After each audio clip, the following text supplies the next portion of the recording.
అందరికీ నమస్తే. నేను రమ. ఈరోజు మనతో ఉన్నారు ప్రముఖ ఆధ్యాత్మికవేత్త టీకేవి రాఘవన్ గురువు గారు ఉన్నారు. మాట్లాడదాం. నమస్కారం గురువు గారు. నమస్కారం తల్లి. ఎలా ఉన్నారు? చాలా రోజులైంది.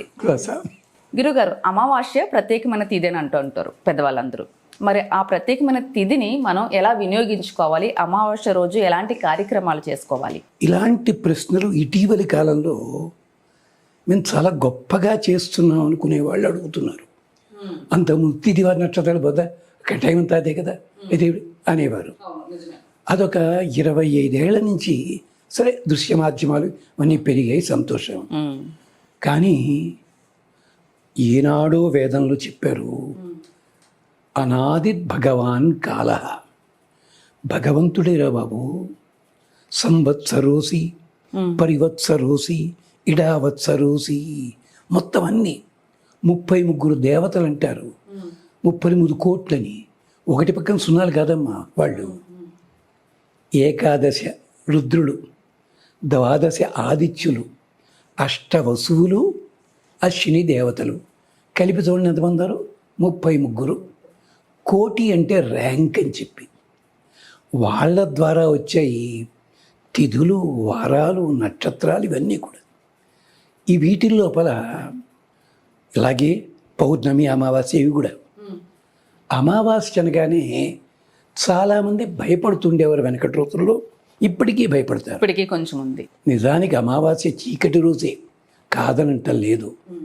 అమావాస్యకున్న గొప్పతనం ఏమిటంటే చంద్రుడి 16 కళల్లో 16వ కళ అమా.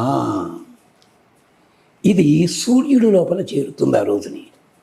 అమావాస్య అంటే ఆ రోజున ఎవరెవరు ఉంటారు? సూర్యుడి అధిపతి, చంద్రుడి అధిపతి, రెండిటిది కలిపి ఉన్నవాడు ఇంకో పెద్ద ఆయన ఉన్నాడు పాపం, పరమశివుల వారి అధిపతి. సూర్య, చంద్ర, శివ. సూర్యుని లోపల అగ్ని ఉన్నాడు. అగ్ని మనం చేస్తున్న పాపాలన్నీ చూడ్డానికి మనకి తెలియకుండా ఒక ఆయన ఉన్నాడు. మనం పెడితే ఉడుకుతుంటాం. ఎవరైనా నీళ్లు, చన్నీళ్ళు. అది ఎంతమంది దేవతలు ఉంటారో అమావాస్య నాడు. ఈ అమావాస్య అందుకని ఎవరికి ఇష్టమో తెలుసునా? పితృదేవతలకు ఇష్టం. ఎందుకని? పౌర్ణమి నాడు అక్కడంటే దేవతలంతా ఉంటారు, బాగానే ఉంది. పితృదేవతలకి మన మీద ప్రేమ. అయ్యో మా పిల్లలు ఏమైపోతారో ఏమైపోతారో ఏమైపోతారో అని చెప్పి ఎంతమంది ఆ రోజుని అక్కడే ఉండి చూస్తుంటారు జాగ్రత్తగా. ఎంచేత పిల్లలు ఆడుకుంటుంటే అమ్మా నాన్న నిలబడ్డా అనుకోండి, ఆడుకోలేరు. అమ్మ లోపల దాక్కున్నారు అనుకోండి. పితృదేవతలు కూడా అందుకని చీకటి రోజున అక్కడ దాక్కుని ఉండి వీళ్ళని జాగ్రత్తగా ఉండాలి అంటారు. ఇది అమావాస్యకున్న గొప్పతనము. ఇది మనకి యజుర్వేదంలో చాలా గొప్పగా చెప్పారు అమావాస్య గురించి. అమావాస్య నాడు చంద్రుడు కనిపిస్తాడు. సినీవాలి అని అంటారు అక్కడ. రాక, కుహు వీళ్ళ దేవతలు ఉన్నారు. సరే, ఆ రోజుని మనం ఏం చేయాలి? ఇది కొన్ని పనులు మొదలెట్టకండి అంటారు. మరి దక్షిణాదిని పెళ్ళిళ్ళు కూడా అమావాస్య చేస్తారే? కాదమ్మా. అన్నట్టు పెళ్లిలో నాంది శ్రాద్ధం అంటారు, విన్నారా? శ్రాద్ధం ఏమిటండి అంటే పితృదేవతలకి నమస్కరించాలి. అది నాంది శ్రాద్ధం ఉంటుంది అక్కడ. అంటే మంచి రోజే కదా. అది మంచి రోజే, చెడని కాదమ్మా. కారణాలు ఉన్నాయి దానికి. అంచేత అమావాస్య నాడు మనం అంతా ప్రధానంగా చేయాల్సింది ఎవరిదంటే పితృదేవతలకి నమస్కరించాలి. మాతృదేవతలు గారా? పితృదేవతలు అంటే వాళ్ళు కూడా వస్తారమ్మా. తండ్రి, తండ్రి తండ్రి, తాతగారు, ఇలాగే. తండ్రి గారు బాగానే ఉన్నారు, తాతగారు వాళ్ళు, మొత్తం 7 తరాల వాళ్ళు. వాళ్ళందరినీ తలుచుకోవడం, నమస్కరించడం. లేదంటారా, వాళ్ళ చిత్రపటాలు ఉన్నాయనుకోండి, వాటికి నమస్కరించండి. ఆ ఒక్కరోజు చక్కగా పాలతో పరవాన్నం వండి దాంట్లో స్వీట్లు, జీడిపప్పు ఏమో వేయక్కర్లేదు, వేయకండి. బెల్లము, పాలు, బియ్యము వీటితోటి ఉండి పితృదేవతలకి నమస్కారం చేయండి. నైవేద్యం పెట్టండి, ఇష్టదేవం ముందు పెట్టండి, వాళ్ళకు వస్తుందని. ఆ రోజుని తప్పనిసరిగా దగ్గర ఉన్న దేవాలయంలో వాళ్ళ పేరు చెప్పినట్టుగా ప్రసాద వితరణ చెయ్యండి.